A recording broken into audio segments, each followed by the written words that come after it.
Assalamualaikum warahmatullahi wabarakatuh. Hamdan wa syukran lillah, salatan wa salaman ala rasulillah, amma ba'. Bersyukur kita kepada Allah, bersalawat kita kepada Nabiullah Nabi Muhammad sallallahu alaihi wasallam. Allahumma salli wa sallim wa barik alaihi. Semoga dengan selalu memperbanyak salawat dan salam, kita termasuk umatnya yang akan mendapat syafaatnya di yaumul mahsyar kelak. Amin amin ya rabbal alamin. Saya Rina Triani, mewakili teman-teman kelompok saya yaitu Anissa Rizkia, Muhammad Baihaki Muza, Nurul Fuja Hasanah, dan Rizka Ananda, jurusan PGMI semester 3 unit 4. Baiklah, langsung saja. Tujuan dibuatnya video ini untuk memenuhi tugas dari Ibu Nina Rahayu pada mata kuliah Matematika Dasar mengenai langkah-langkah pembelajaran pada kelas rendah dan kelas tinggi. Pada kelas rendah, model pembelajaran, examples, non-examples, pada materi bangun ruang. Terdapat 3 bagian dalam langkah-langkah pembelajaran, yaitu pendahuluan, kegiatan inti, dan penutup. Dalam pendahuluan, yang pertama, membuka pembelajaran dengan mengucapkan salam dan sapaan hangat kemudian mengajak siswa untuk mengucapkan yel-yel. Kedua, memberikan apersepsi dengan guru memancing perhatian dengan memberikan contoh gambar bangun ruang dan benda-benda ruang yang ada di kelas. Siswa diajak untuk menebak apa yang sedang dibawa oleh guru. Misal, tahukah kalian gambar bangun ruang apa ini? Besar mana almari dengan kotak pensil? Nah, yang ketiga, mengomunikasikan tujuan pembelajaran yang ingin dicapai, yaitu tentang mengurutkan benda-benda ruang yang sejenis menurut besarnya. Pada kegiatan inti, yang pertama, guru menempelkan gambar berbagai macam bangun ruang dengan ukuran yang berbeda-beda di papan tulis. Kedua, guru memberi petunjuk kepada siswa untuk mengelompokkan gambar bangun ruang yang ditempel sesuai dengan jenis. Siswa mengamati gambar untuk diurutkan dari kecil sampai besar atau sebaliknya secara cermat dan teliti.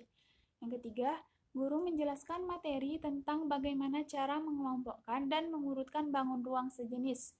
Yang keempat, guru mengorganisasikan siswa secara berkelompok. Guru membagi siswa dalam suatu kelompok. Satu kelompok beranggotakan 3 orang, dipandu dengan bantuan LKS dan gambar berbagai macam jenis bangun ruang. Guru membimbing siswa untuk membentuk kelompok serta melakukan diskusi, mengerjakan soal dan menarik kesimpulan secara jujur dan tanggung jawab. Kelima, guru membantu siswa menyajikan hasil diskusi dari gambar dengan dicatat pada kertas. Yang keenam, melakukan evaluasi dengan menyampaikan hasil kinerjanya dengan percaya diri. Setiap kelompok dapat melakukan komunikasi dengan baik dalam mempresentasikan hasil diskusi di depan kelas. Lalu, kelompok lain diberi kesempatan bertanya dan menanggapinya dengan menyumbang ide atau berpendapat. Ketujuh, guru memberi tanggapan serta umpan balik dari presentasi siswa, mendengarkan penjelasan dari teman dan guru dengan cermat. Kedelapan, guru menjelaskan materi yang dirasa kurang dimengerti oleh siswa dengan jelas. Kemudian, di dalam penutup itu terdiri dari yang pertama, membimbing siswa melakukan refleksi dengan menyumbangkan ide untuk membuat rangkuman materi yang telah dipelajari dan mencatat hasil rangkuman secara individu untuk melatih sifat kejujuran. Kedua, guru mengecek pemahaman siswa yang meminta siswa mengerjakan tes hasil belajar secara individu dengan teliti. Yang ketiga yaitu guru menutup pelajaran. Kemudian pada kelas tinggi, model pembelajaran Jigsaw pada materi penjumlahan dan pengurangan pecahan. Langkah-langkah pembelajaran, di dalam pendahuluan yang pertama, kelas dibuka dengan salam, menanyakan kabar, dan mengecek kehadiran peserta didik. Kedua, guru meminta salah satu peserta didik untuk memimpin doa dengan cara menanyakan siapa yang hadir paling cepat di sekolah, dan itulah yang bertugas sebagai pemimpin doa. Ketiga, guru melakukan penguatan kepada peserta didik akan rasa syukur kepada Allah Subhanahu wa Ta'ala. Yang keempat, guru melakukan tanya jawab mengenai hal-hal yang berkaitan dengan materi yang akan dipelajari untuk mengetahui pengetahuan awal peserta didik. Kelima, guru memotivasi siswa untuk banyak 3 menit membaca karena dengan banyak membaca maka ilmu yang diperoleh juga semakin banyak. 6. Guru memberikan motivasi kepada peserta didik untuk terlibat langsung dan berperan aktif dalam pembelajaran. 7.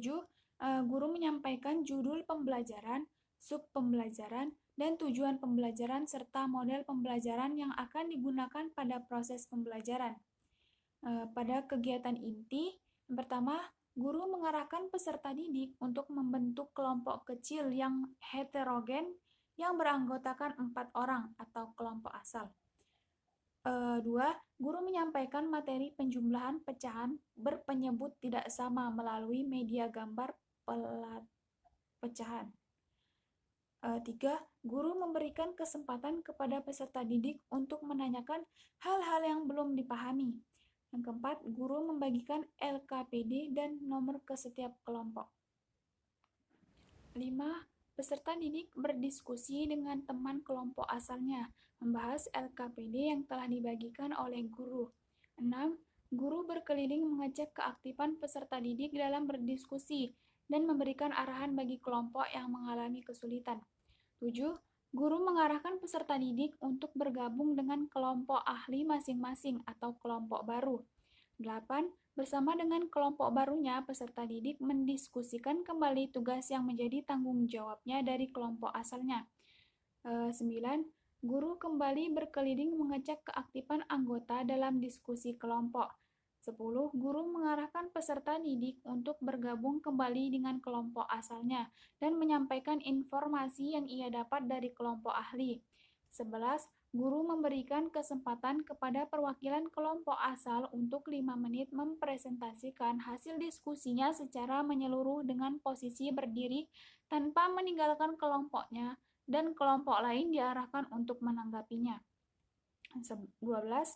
Guru memberikan penguatan terhadap penjelasan yang telah disampaikan oleh kelompok asal yang mewakili kelompok asal lain.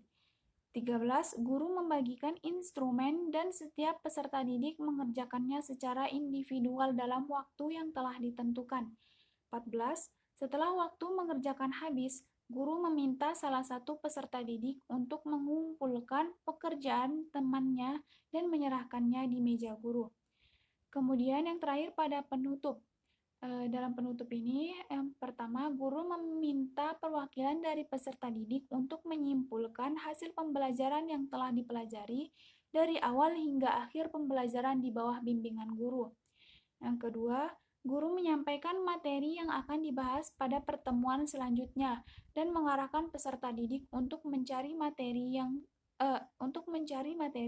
dan mempelajarinya di rumah. 3. Guru meminta salah satu peserta didik untuk memimpin doa. Kemudian guru menyampaikan salam penutup.